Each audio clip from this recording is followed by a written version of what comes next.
गुज़िश्ता 48 घंटों से जारी बारिश से तालाब किनार लबरेज हो चुके हैं। हल्का असम्बली बारकुंटा के भीमगल मंडल में कुपलावागू में तेज पानी के बहाव से भीमगल के आबकारी स्टेशन में पानी दाखिल हो गया, जिससे 2 कांस्टेबल फंस जाने पर मच्छरों की मदद से उनको निकाला गया। इस तरह बड़े भीमगल के ब्रिज पर बड़ा शिगार पड़ गया। बारिश की वजह से तेज बहाव से बैरिज के ऊपर से पानी जारी है।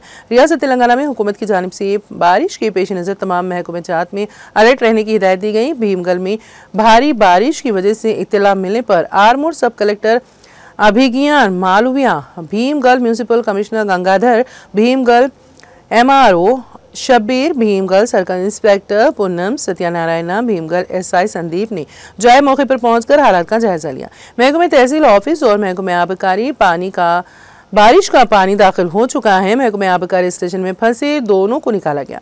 इस मौके पर भीमगल सर्कल इंस्पेक्टर पूनम सत्यनारायण ने मीडिया से नुमाइंदों से बताया है कि आवाम बिला जरूरत घरों से बाहर ना निकले। गुज़िश्ता 48 घंटों से जारी बारिश की वजह से तमाम मंडल के मौजूआत में तालाब, खुंटे, केनाल लबरेज हो चुके हैं।